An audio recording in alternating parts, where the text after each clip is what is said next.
What's up, everybody? Today I'm here to talk about Spider-Man No Way Home. I have been dying to talk spoilers, so this will be my spoiler filled review. If you haven't had the chance to watch it yet, feel free to check out my non-spoiler review, which I posted yesterday. And yesterday I also watched it for the second time, so there has been my second viewing, and I gotta say, there's just so much to talk about it. I've been dying to talk about this film all day. I want to discuss all the spoilers. Okay, so you have been warned, and we were talking spoilers. My goodness, I am so glad that all that the expectation paid off. What do I mean by that? I mean, we knew that the older characters would come back, such as Doc Ock, the Goblin, all these other characters from the other films, and then there were all these actors lying. So, they were lying, pretty much saying, no, Toby is not going to be in it, Andrew is not going to be in it, but they are. But the thing is, they could have been in the movie just for a quick cameo. It could have been, there's so many ways that they could have done this, but the fact that they actively participate in the third act and really help Tom Holland's Spider-Man to win the whole, it was just perfectly done. Not only that, guys, all I gotta say, my goodness, this is how you do nostalgia. This is how you honor what came before. This is how you do, fan service. I only have praises for this film, even though upon second viewing I kind of saw some nitpicking that I didn't really pick up the first time I saw it, because the first time I saw it I was just hyped, but the second time I was more relaxed. I already knew what I was in for. So let's talk about this film. Right at the beginning, this movie picks up exactly where the other one ended, right? The whole world now knows that Peter Parker is Peter Parker, and he needs to now deal with the whole situation that not only affecting himself, but every person that is around him and loves him, his friends, MJ, his girlfriend, right? His best friend, his aunt, pretty much everybody that knows Spider-Man or is involved kind of has been affected somehow.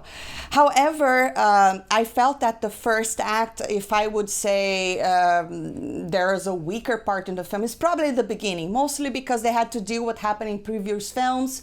And but anyways, then he gets to Doctor Strange, which we all saw that in the trailer. But by the time he gets to Doctor Strange, right, it was so much like how I picture Spider-Man doing things without thinking through very well, because Spider-Man, he's just so young, he's not very experienced yet. So he panics because, he can't get into MIT, but I feel like he was more concerned about MJ and his friend. And then he goes talk to Doctor Strange, and Doctor Strange performs that spell that ends up going completely sideways, right? Completely wrong. And that, in my way of seeing this from the second time, I thought that was a little bit weird that Doctor Strange would so easily help him out, because it was sort of easy, even though Doctor Strange is way more experienced, there wasn't a lot of conversation. And I thought if I were to nitpick, that would be the part that I can nitpick, because basically he said, can you help me out? And later just go downstairs, and he performs the miracle, and then he keeps messing with it. Oh, can MJ know? Can my aunt know? Can Ned know? What about Happy? And then the whole thing goes south. But I understand why they did that, because obviously they needed that to happen in order to develop the main stuff that happens in this movie, such as breaking the multiverse in which characters can cross over, and they did it brilliantly. By the time where we start off with Dr. Oct, and by that point on, I have no complaints. I thought the movie was perfection. I was less like the fight of Spider-Man and Dr. Oct. It was just so satisfying. I love the fact that when he discovers, oh, you're not Peter Parker, or at least you're not my Peter Parker. That whole interaction was amazing. Visual effects were great. And then we get to, I just thought that one of the things that I really need to tell you guys is that the way that they brought older characters and the way that these characters interacted with each other, it was just perfection. They were themselves, but at the same time, it was just so curious that you're from the same universe that I am, but you're dead and stuff like that. That was just so interesting. I loved the whole story with Electro. He had way more to do in this film, in my opinion, than he did on his own film. But I think my biggest, the biggest thing that this movie was able to accomplish is that towards the end, they kind of gave a nice arc to all these villains. Most of them were redeemed. All of them were redeemed. I'm not really sure about the lizard because they just turned him back, but that doesn't mean that he doesn't want to go back to become a lizard again, right? But most of the arcs were really resolved, like the fact that Doc Ock was able to hold the power of the sun of his hand, and that interaction with Toby, my goodness, it was just amazing. And the standout, of course, apart from Toby and Andrew being in this film, was definitely the Goblin. Willem Dafoe was absolutely incredible in this film. I couldn't be happier with his performance. He's such a brilliant actor, and upon my second viewing, I really noticed when he switches from being, bringing the nice guy to the Goblin, literally. And I was like, wow, this guy, he's just amazing actor. His laugh, the way that he interacts with Peter, absolutely amazing. But of course, we gotta talk about the three Spider-Mans on screen together. My goodness, what was that? It was perfection. I love the way that the two prior Spider-Mans, Toby and Andrew, they come to help Tom Holland, which is the most inexperienced Spider-Man, right? And it's at the time of grief. Of course, we had a death here. Aunt May died, and I totally saw that coming, mostly because for the Spider-Man arc, the way that the movie was going, it really felt like he was going to lose someone big, and I didn't think it was going to be MJ. I thought, who else? It has to be Aunt May. So it's really sad because the other Spider-Mans, they have Aunt May. They lost Uncle Ben, but they have Aunt May. But he just now have nobody. So he's going to be extra alone. We could put it that way, right? Because the whole world forgot who he is.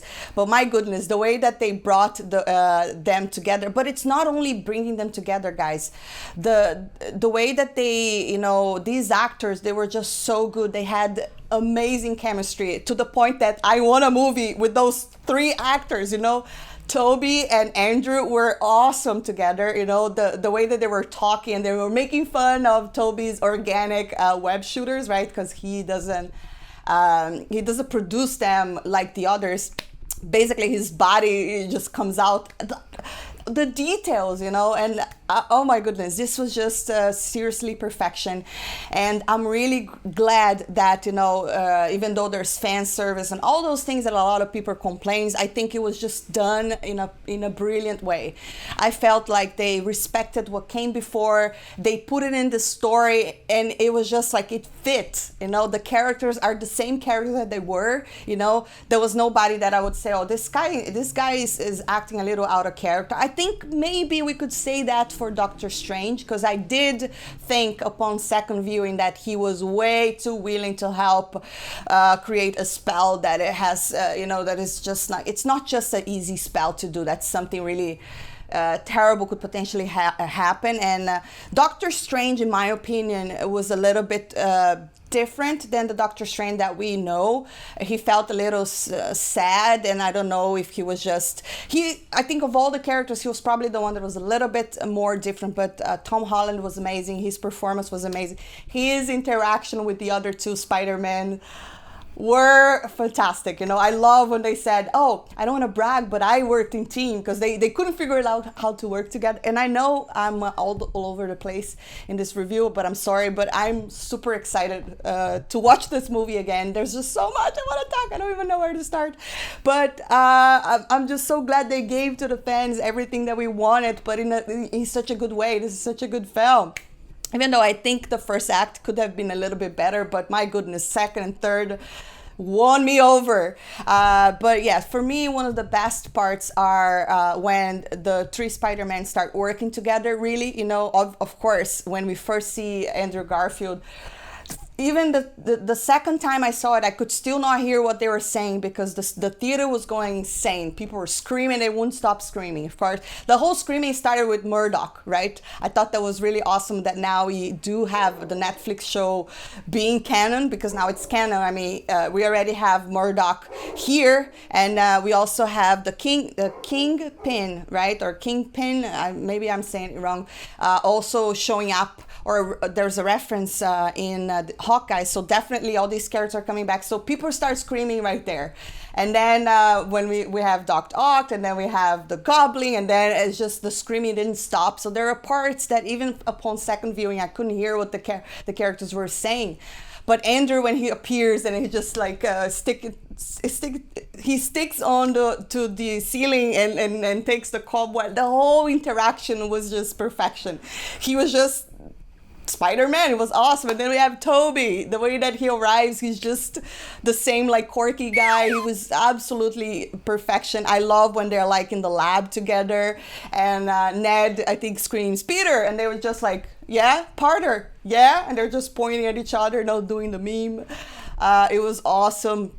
And the fact that we saw Andrew cracking, Tobey Maguire's back, because he was he had like back, his back was hurting. That scene was perfection. The fact that, Tom Holland said, "Oh, I've worked on a team. I was part of the Avengers." And Tobey goes, "Oh, that's awesome. What is that?" And Andrew go, "Oh, was that a band? Were you in a band?"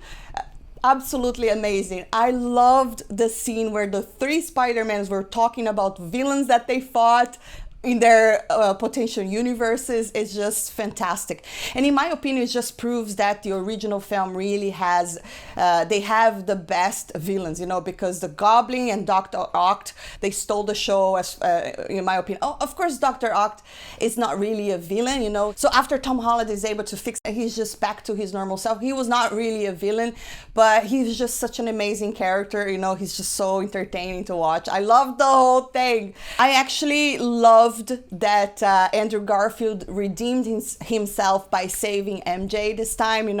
I thought it was really sweet when he told Tom, Gwen was my MJ, and it seems like till now he's still alone, so maybe the MJ from his universe hasn't been introduced yet.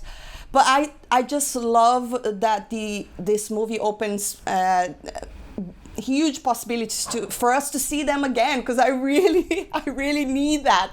I want to see these three again on the screen, because there's more that I want to see. I have more questions, and it was just perfection. When you see all the three Spider-Men swinging, and it was just like I was screaming inside, seriously. But guys, I'm so happy that we, after a lot of delays and all of that, and even though with the spoilers, which is annoying, I was sort of spoiled, because trolls are everywhere, and people are just posting stuff everywhere where it's hard to avoid spoilers. But I didn't know exactly what was going to happen. I just had some ideas. But I wish that you had as much fun as I did, and I really would love to hear from you. What did you like the most? I don't even know how to express how happy I am with this film. It's definitely one of my favorite of the Spider-Man Tom Holland film. I still love the originals, especially because, in my opinion, the original characters are the ones that brought the most weight here. Like the Goblin, are you kidding me? The performance, it was absolutely insane. I love when Tom Holland is really like, I'm here to kill you, pretty much, and he goes, "Attaboy," like it's just, yes, let's go. And I was like, whoa. And then we get Toby there, not letting him kill William Dafoe, because of course what they had to do, it was cure all of them, which they together are able to do that. It's really sad that he forgot now the whole world forgot who Peter Parker is. But that really leads us to a Peter Parker that we were more used to, or how he's really supposed to be, you know? He's supposed to be that broke guy, and nobody knows about him yet. So I'm excited to see how they're going to develop the story going forward. Hopefully we are going to see more of Tom Holland, and hopefully they'll bring back more of these sweet moments. I just want them all together again, because that was just perfection. I just want longer scenes, and I think this is the best thing when a movie ends and you want more, you know, because it was done in such a good taste. If I were to complain now about visuals, I thought the visual effects were great. There were some scenes where I did not like the lighting, like especially in Toby, there was a lot of like shadow on his face, and I don't think that's really but this is just something about someone that studied film, and just in my mind I was like, oh, I wish they had done a different way, but that didn't take away from the whole experience or the story, and the fact that we got to see these characters treated well. They honored everything that came before, and I feel like if you're a fan of Andrew, you will love this film. If you're a fan of Toby, you will love this film, and if you're a fan of Tom Holland, you will love this film. This is a movie that really was able to bring all these fandom together, and it's pure magic. But anyways, guys, I don't want to make this way too long, because it's already 16 minutes I'm talking here, but that's because I really had a lot to discuss. Drop a comment down below. Let me know what you think about Spider-Man No Way Home. I would love to hear your thoughts, and if you enjoyed this video, don't forget to hit that thumbs up, subscribe for more, and I'll see you next time.